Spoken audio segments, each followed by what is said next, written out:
तो अगर आपको ABCD लिखने के बाद EFG लिखने नहीं आता तो इस वीडियो को देखने के बाद ABCD क्या पूरे के पूरे A to Z ही आ जाएंगे। जी हाँ, इस वीडियो को देखने के बाद आप खुद कहेंगे क्या बात है सर, क्या बात, ये बात है। लाइक बहुत से बच्चे का कमेंट आया है कि सर एग्जाम में किसी क्वेश्चन का आंसर ना आए तो क्या करें। तो मैंने उनसे रिप्लाई में भी पूछा तो कोई स्टूडेंट का रिप्लाई आया है सर हम छोड़ देते हैं। क्या कहता है रिप्लाई में? सर हम छोड़ देते हैं। बता दूं इस वीडियो का टॉपिक क्या है कि एग्जाम में किसी क्वेश्चन का आंसर ना आए तो क्या करें। ये बच्चे ने पूछे हैं, आपने पूछे हैं। तो किसी ने कहा है हम क्वेश्चन पेपर में से ही कुछ उठा के लिख देते हैं। मतलब उनका कहना है क्वेश्चन पेपर में से ही कुछ उठा के उन्होंने लिख देते हैं। गुड, यहां तक। और किसी ने कहा है कि हम उसी चैप्टर में से जो आता है उसे लिख देते हैं। तो यहां देखिए आपको हम सब कुछ बारीकी से समझाते हैं, इस पे डिस्कस करते हैं। आप ध्यान से सुनिए, एकदम अच्छे से केंद्र फोकस करके सुनिए, ठीक। अगर आपके आसपास में कोई है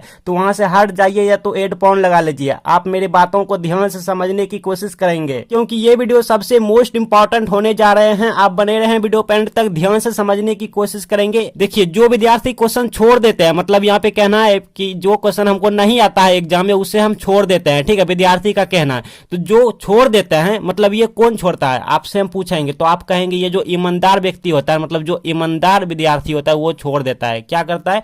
तो ऐसे विद्यार्थी बहुत ईमानदार होते हैं, ठीक है, जो क्वेश्चन नहीं जानते हैं उसे छोड़ देते हैं, ठीक है। तो ऐसे विद्यार्थी क्या होता है? बहुत ईमानदार होता है भाई, बहुत ईमानदार होता है और उस क्वेश्चन को छोड़ के ईमानदारी दिखाता है। हाँ, मैं यही कहूंगा कि उस क्वेश्चन को छोड़ के वो अपना ईमानदारी दिखाता है। लेकिन मैं बता दूं एग्जामिनर आपके ईमानदारी को देख के नहीं बल्कि कॉपी में लिखे हुए आंसर को देख के नंबर देते हैं भाई। तो जो विद्यार्थी क्वेश्चन का आंसर नहीं जानते हैं उसे छोड़ देते हैं, तो ऐसे विद्यार्थी जो है ना ईमानदारी दिखाने के चक्कर में भाई फेल कर जाते हैं या तो नंबर कम लाते हैं। क्योंकि जो क्वेश्चन को आप छोड़ेंगे उस क्वेश्चन में एग्जामिनर 0 नंबर देंगे, ये सभी को पता है, ठीक है। जिस क्वेश्चन का आप उत्तर नहीं देंगे, कुछ भी नहीं लिखेंगे, छोड़ के अपना ईमानदारी दिखाएंगे तो उस क्वेश्चन का नंबर 0 आएंगे, एग्जामिनर 0 देंगे, ठीक है। और फिर इसका ईमानदारी मिट्टी में मिल जाते हैं, घर में लात जूता खाते हैं, गांव में बदनामी होते हैं, बिकॉज वो फेल हो चुके होते हैं या तो नंबर कम लाते हैं। तो जो विद्यार्थी क्वेश्चन को नहीं जानते हैं और उसे छोड़ देते हैं, तो आज हम इन विद्यार्थी को ऐसा ट्रिक बता देंगे कि ससुरा एग्जामिनर को उल्लू बनाना मानो दही चूड़ा खाने के बराबर होगा। क्या बात है सर,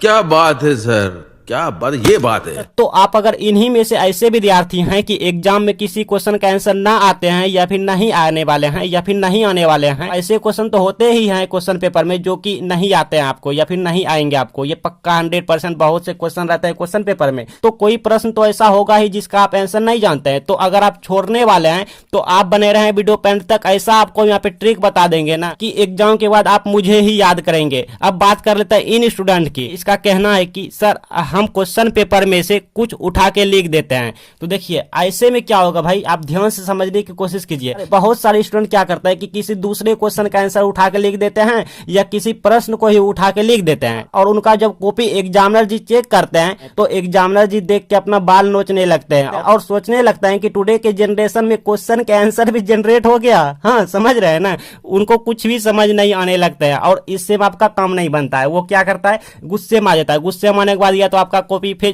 कॉपी जो होता है वो फाड़ देगा या तो लाल स्याही चला देगा। हालांकि ये सब उनको अलाउ नहीं होता है, बट वो इतने गुस्से में आ जाएंगे कि हो सकता है आपको फेल कर देंगे, डायरेक्ट फेल कर देंगे। तो ये वाला ट्रिक हमारा काम नहीं चलेगा। मेरा कहने का मतलब हुआ कि आप छोड़ भी नहीं सकते। अगर आप उस क्वेश्चन को छोड़ेंगे तो आपको 0 नंबर आएंगे, ईमानदारी दिखाने के चक्कर में आपका 0 नंबर आ जाएंगे और घर में लात जूता खाएंगे, गाँव में बदनामी होंगे क्योंकि आप फेल हो चुके होंगे या तो आप बहुत कम नंबर लाए होंगे, मतलब कि शर्मिंदगी आपको झेलने होंगे। और दो में क्या होगा भाई, आपको एग्जामिनर फेल कर देंगे क्योंकि एग्जामिनर वहां पे माथा नोचने लगेंगे, अपना एग्जामिनर वहां पे अपना बाल नोचने लगेंगे और सोचने लगेंगे। हाँ, सोचने लगेंगे, समझ रहे हैं ना, उसका दिमाग खराब हो जाएगा, माथा खराब हो जाएगा। तो जो भी नंबर आपको देने वाले थे वो भी नंबर कट कर लेंगे। तो इससे भी काम नहीं चलेगा, इससे काम नहीं चलेगा, इससे काम नहीं चलेगा। अब बात कर लेते हैं इससे काम बनेगा क्या। कुछ विद्यार्थी का कहना है कि सर हम उसी चैप्टर में से जो आता है उसे लिख देते हैं। हाँ, तो इससे शायद काम बन सकता है ना। आप पढ़िए, ध्यान से पढ़िए। इनका कहना है भाई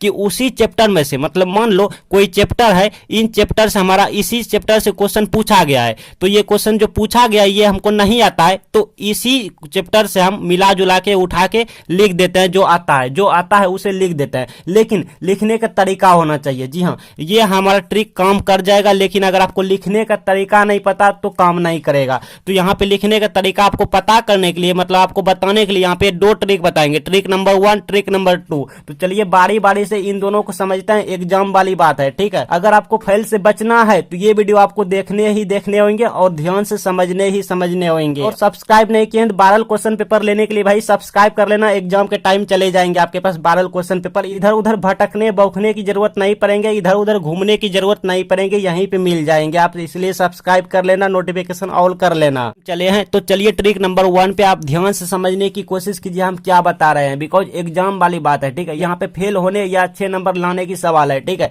तो यहाँ पे देखिए सबसे पहले आपके सामने क्वेश्चन पेपर लिए हैं। अगर आपको कुछ नहीं देख रहे हैं तो आप क्वालिटी अच्छे कीजिए, क्योंकि यहाँ पे समझने वाली बात है। लाइक यहाँ पे क्वेश्चन पेपर है, क्वेश्चन पेपर में से बहुत से क्वेश्चन है। हाँ, मेरे बातों को पहले ध्यान से सुनिए, ठीक है। इधर उधर ध्यान नहीं दीजिए, भटकाने की कोशिश नहीं कीजिए, मेरे वीडियो पे आप ध्यान से सुनिए। तो देखिए क्वेश्चन पेपर में लाइक बहुत से क्वेश्चन होते हैं। सबसे पहले इतने सारे क्वेश्चन में से 1-2 क्वेश्चन तो ऐसा होगा ही भाई जिसका आंसर आपको अच्छे से याद हो या अच्छे से ना ही याद हो, लेकिन कुछ कुछ याद हो। तो सबसे पहले आप एग्जाम कॉपी में लिख देंगे, उसके बाद आप मेरा ये ट्रिक अप्लाई करेंगे। मान लो लाइक यहाँ पे बहुत से क्वेश्चन है, मान लो आपको ये नहीं आता, विद्युत मोटर का सिद्धांत क्या है ये नहीं आता, और भी हम यहाँ पे आपको क्वेश्चन लेके दिखाएंगे ट्रिक नंबर 1 में ही। आप बने रहें, थोड़ा सब्र कीजिए, इत्मीनान से थोड़ा सा यहाँ पे धैर्य बना के रखिए, ठीक है। मान लो ये आपको नहीं आता कि विद्युत मोटर का सिद्धांत क्या है, तो आप क्या करेंगे, सबसे पहले ध्यान से यहाँ पे देखेंगे और यहाँ पे देखिए विद्युत मोटर आपको नहीं आता, टॉपिक क्या है, विद्युत मोटर का सिद्धांत या विद्युत मोटर, तो ऑब्जेक्टिव में सबसे पहले आ जाएंगे। जी हाँ, ट्रिक नंबर 1 में ऑब्जेक्टिव में आके खोजेंगे विद्युत मोटर रिलेटेड कोई ऑब्जेक्टिव पूछा है क्या,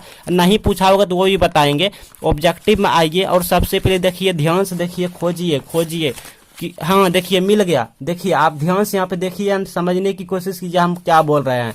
यहाँ पे देखिए मिल गया कि विद्युत मोटर परिवर्तित करता है, 4 ऑप्शन है। अगर इनमें से आपको सही ऑप्शन पता है तो अच्छी बात है, नहीं पता है तो थोड़ा सा बुरी बात है, बट वो भी काम चलाओ अच्छी बात है, ठीक है।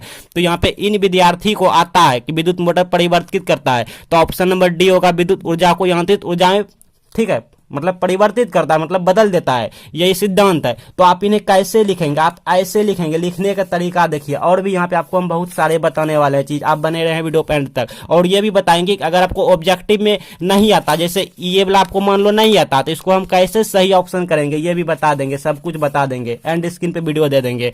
देखिए इस तरह लिखेंगे विद्युत मोटर का सिद्धांत, जो क्वेश्चन था विद्युत मोटर का सिद्धांत, फिर यहाँ पे लिखेंगे विद्युत मोटर का सिद्धांत वह है जो, मतलब बना अपने से, विद्युत मोटर का सिद्धांत उसे कहते हैं या वह है जो कि, ठीक है, जो कि, अब यहाँ पे लिख देंगे जो कि विद्युत ऊर्जा को यांत्रिक ऊर्जा में परिवर्तित करता है, ठीक है, जो कि विद्युत ऊर्जा को यांत्रिक ऊर्जा में परिवर्तित करता है, तो इसे ही विद्युत मोटर का सिद्धांत कहा जाता है। ऐसे लिखेंगे क्वेश्चन बना के। तो ये क्वेश्चन देखिए हम नहीं जानते थे, अब जान गए, क्योंकि ऑब्जेक्टिव में ही इसका आंसर छुपा हुआ था। तो 2 के 2 नंबर अब मिल जाएंगे एग्जामिनर के द्वारा, ठीक है। थोड़ा दिमाग लगाना होता है, अभी बहुत कुछ बताने बाकी है, आप बने रहे वीडियो पेन तक। और ब्लैक पेन ब्लू पेन आप यूज करने नहीं जानते हैं तो चैनल पे जाके बोर्ड एग्जाम की कॉपी लिखने का क्या है सही तरीका सीख लेना भाई। चलिए अब आपको हम दूसरे क्वेश्चन लिख दिखाते हैं। देखिए ये क्वेश्चन नंबर दूसरा है, ये दूसरा था, ये दूसरा है, ठीक है, मतलब कि अलग है क्वेश्चन। तो यहाँ पे बहुत सारे लाइक क्वेश्चन होते हैं, लाइक बहुत से क्वेश्चन, तो जो प्रश्न का आप उत्तर जानते हैं सबसे पहले उन्हें लिख देंगे, उसके बाद जो क्वेश्चन नहीं जानते हैं उनमें ये ट्रिक लगाएंगे।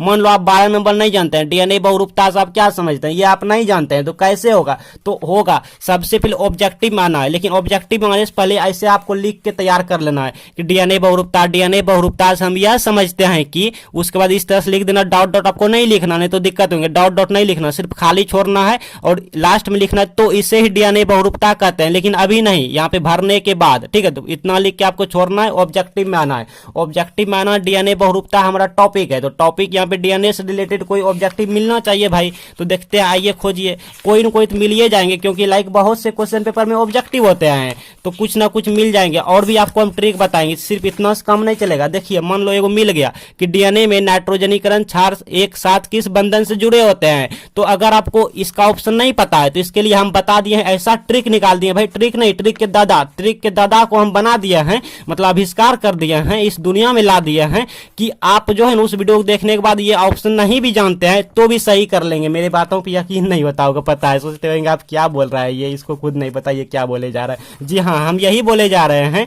मतलब जो आप सुन रहे हैं वही हम बोले जा रहे हैं कि अगर आपको ये सब ऑब्जेक्टिव का, मतलब ये सब क्वेश्चन का ऑब्जेक्टिव 4 ऑप्शन में से कौन सा सही है, अगर आपको नहीं आता है तो वो भी आ जाएंगे वो वीडियो देखने के बाद जो हम आपको देंगे। ठीक है, आप थोड़ा सब्र कीजिए, देंगे। तो मान लो इसका आंसर ये होगा, लाइक होगा या नहीं होगा ये मुझे नहीं पता, लेकिन अगर आपको 4 में से किसी एक ऑप्शन याद है तो आप यहां से लेके बीच में लिख दीजिएगा, यहाँ पे लाइक बता रहा हूं, यहाँ पे लिखिएगा, यहाँ पे लिखिएगा डीएनए में नाइट्रोजनीकरण क्षार एक साथ किस के जगह पे ये वाला उठा कर रख दीजिएगा जो करेक्ट आंसर है। अगर आपको करेक्ट आंसर नहीं पता, बाय चांस अगर आपको करेक्ट आंसर नहीं पता तो 4 में से किसी एक को उठा के किस के जगह पे रख देंगे, बंधन से जुड़े होते हैं, यहाँ पे लिख देंगे। अगर और भी ऑब्जेक्टिव हम खोजते हैं और भी मिल जाए तो और भी लिख देंगे। ठीक है, इससे काम चल जाएगा क्योंकि डीएनए रिलेटेड ही है। तो यहाँ पे एग्जामिनर का माथा खराब नहीं होगा, एग्जामिनर वो अपना बाल नहीं नोचेगा। ठीक है, हाँ, मतलब माथा नहीं पटकेगा, मतलब होते हैं ना, समझ से बाहर होता है, एग्जामिनर पागल होने लगते हैं ऐसे कॉपी में देख देख के, तो वो सब नहीं होगा क्योंकि यहाँ पे मिलता जुलता ही लिख रहे हैं। एग्जामिनर सोचता होगा हाँ सही में हो रहा है, देखिए डीएनए रिलेटेड मिलता जुलता वो देखेंगे तो उसका वो अपना बाल मतलब नहीं खकोड़ेगा, समझ रहे हैं ना, मतलब नहीं नचोड़ेगा। तो यहाँ पे देखिए इस तरह से लिख देंगे और यहाँ पे क्या की जगह पे ये 4 में से किसी एक को रख देंगे और वहाँ यहाँ पे लिख देंगे, कहाँ पे, यहाँ पे बीच में एक ऑब्जेक्टिव लिखे थे फिर दूसरे को लिख देंगे कोमा देके, इस तरह लिख देंगे, काम बन जाएगा। लास्ट में लिखेंगे तो इससे ही डीएनए बहुरूपता कहते हैं। लेकिन अब बात कर लेते हैं कि अगर ऑब्जेक्टिव में डीएनए रिलेटेड नहीं मिलता तो, हाँ, अगर ऑब्जेक्टिव में डीएनए रिलेटेड नहीं मिलता तो, या किसी के प्रश्न में ऑब्जेक्टिव नहीं पूछता है तो इस सिचुएशन में आपको डीएनए रिलेटेड कुछ याद रखना है, कुछ क्वेश्चन तो याद रखना है भाई। जैसे आपको हम दिखाऊं तो यहाँ पे देखिए डीएनए क्या है, डीएनए की संरचना या कार्य वर्णन करें,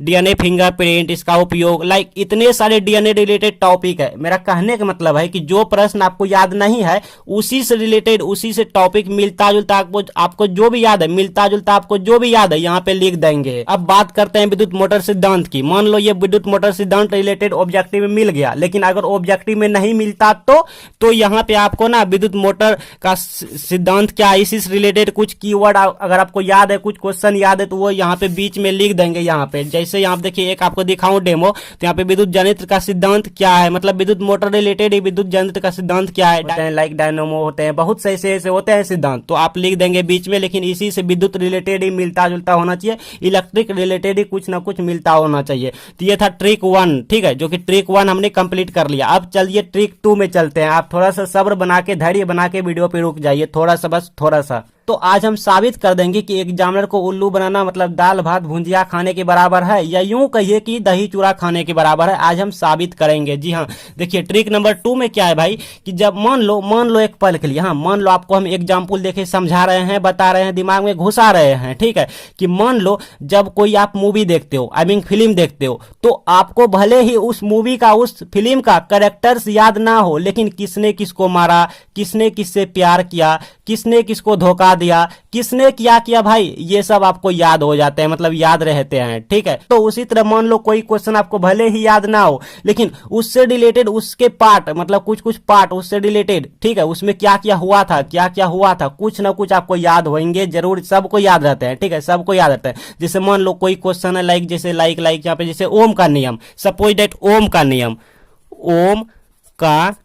सपोज दैट, तो कोई भी, मतलब ओम का नियम नहीं, मतलब कोई भी क्वेश्चन हमने एक नोट कर लिया कि ओम का नियम, अब चाहे जैसा भी क्वेश्चन हो, कोई भी क्वेश्चन, तो कुछ उसका पार्ट जरूर याद होते हैं सभी स्टूडेंट को, कुछ याद होते हैं, बट वो याद रख, मतलब करना नहीं चाहता, याद लाना नहीं चाहता। मेरे बातों को सुनिए, जैसे मान लो इसका डायग्राम, तो डायग्राम तो आपको याद होगा ना भाई, लाइक कुछ भी, कोई भी थोड़ा सा पार्ट याद होगा ना। तो मान लो अगर आपको डायग्राम याद है, सपोज दैट कोई क्वेश्चन है उसका अगर आपको डायग्राम याद है, तो आप क्या कीजिएगा, क्वेश्चन पेपर में अगर कुछ नहीं आता, थोड़ा सा डायग्राम याद है, तो आप उस डायग्राम को ना याद पार के थोड़ा सा बनाइएगा, चाहे गलती ही क्यों नहीं, फिर उसके बारे में एक्सप्लेन कीजिएगा, विस्तार कीजिएगा, चर्चा कीजिएगा। कैसे, देखिए क्वेश्चन पेपर में मान लो हमको ओम का नियम मालूम नहीं है, लेकिन थोड़ा सा डायग्राम पता है, मतलब प्रतिरोध रिलेटेड थोड़ा सा मालूम है कि हाँ एक बैटरी लगा होता है, बैटरी में ये छोटा वाला माइनस होता है और ये बड़ा वाला हमारा प्लस होता है, और एक स्विच लगा होता है, यहाँ पे स्विच लगा देते हैं, यहाँ पे स्विच इस तरह से, और धारा प्रवाहित करते हैं इस तरह से आई मान लेते हैं धारा को। फिर इस तरह से मतलब यहाँ पे रेजिस्टेंस मतलब एक प्रतिरोध लगा देते हैं,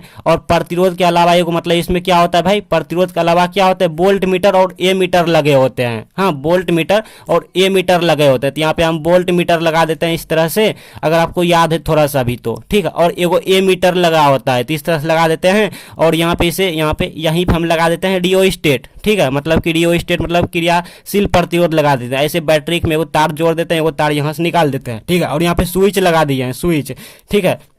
हाँ, मतलब ये बोल्ट भी लगा दिया है, यहाँ पे बॉल भी लगा सकते हैं कहीं भी। और यहाँ पे रियो स्टेट में एगो प्रतिरोध बना के तीर लगा देंगे RH। मान लो सपोज आपको हम एग्जांपल दिखा रहे हैं, आपने डायग्राम बना लिया, अब आप इनके बारे में चर्चा कर देंगे, लिख देंगे, ठीक है। कैसे कैसे, ट्रिक नंबर 2 है, देखिए कैसे। ऐसे मान लो कि ओम का नियम है, फिगर किसका है भाई, ओम का नियम। तो चलो हम लिखेंगे ओम के नियमानुसार, मेरे बातों को ध्यान से सुनिए, ओम के नियमानुसार धारा I क्या होता है भाई, इसमें प्रवाहित होती है। हाँ, बैटरी किसको हम B मानते हैं, स्विच S मानते हैं, धारा को I मानते हैं, सबको मान ये लिए, ठीक है। स्विच मतलब कि बैटरी B जो है वो स्विच S से जुड़ा है, हाँ, मतलब स्विच में जाके इसका तार घुसा है, जुड़ा रहता है, ठीक है। और धारा I से क्या होता है, वोल्ट मीटर में मतलब वोल्ट मीटर तक जाता है, और एक प्रतिरोध लगा रहता है। वोल्ट मीटर तो ऐसे गया, और एक यहाँ पे प्रतिरोध लगा होता है, हाँ। और ए मीटर तक जाता है, या फिर ए मीटर से जुड़ जाता है, ठीक है। और यहीं पे जुड़ने के बाद क्या होता है, यहाँ पे एक क्रियाशील प्रतिरोध जिसका नाम RH होता है। तो इस तरह से अगर आप यहाँ पे लिख देंगे, मतलब इसको देख देख यहाँ पे लिख देंगे, और लास्ट में लिख देंगे, लिखने के बाद थोड़ा सा लास्ट में लिखेंगे, जहां क्या है भाई, बी क्या है, बी है हमारा बैटरी, इस तरह लिख देंगे। जो है बी बैटरी है, एच क्या है, स्विच है, एच स्विच है, एस आई क्या है भाई, आई धारा है फिगर में, हाँ ये चित्रानुसार। और भी क्या है, भी वोल्ट मीटर है, ये क्या है, ए मीटर है, और RH हमारा क्रियाशील प्रतिरोध है यानी रियोस्टेट है। तो अगर आप इस तरह से फिगर को देख देख के लिखेंगे ना, तो आपको एग्जामिनर 100% नंबर देंगे। मान लो ये क्वेश्चन 5 नंबर का है, 5 अंक का है, 5 मार्क का है, तो 5 में से 5 ना सही, लेकिन 3 नंबर या 2 नंबर जरूर देंगे, ये मेरा 100% गारंटी है। लेकिन अगर आप मेरा ट्रिक नहीं लगाते हैं और जो मन तो लिख देते हैं, या किसी दूसरे प्रश्न का उत्तर लिख देते हैं, तो ऐसे में एग्जामिनर अपने बाल खकोरने लगेंगे, बाल नचोड़ने लगेंगे, और फिर उनका दिमाग खराब हो जाएंगे। हो सकता है आपका कॉपी फाड़ के फेंक दे, या लाल स्याही चला दे, या तो 0 नंबर दे के आपको फेल कर दे। तो इससे अच्छा है भाई मेरा ट्रिक लगाया जाए, और ये वीडियो अपने दोस्तों तक पहुंचाया जाए, ताकि वो भी फेल होने से बच सके, सभी बच्चे फेल होने से बच सके। अब बात करते हैं ऑब्जेक्टिव में अगर कुछ नहीं आता तो यहाँ पे वीडियो आ रहे हैं, और अगर मैथमेटिक्स के ऑब्जेक्टिव में कुछ नहीं आता तो इस साइड वीडियो आ रहे हैं। आप दोनों में से किसी एक पे क्लिक कीजिए एंड एंजॉय कीजिए, और एग्जाम के बाद मुझे याद कीजिए।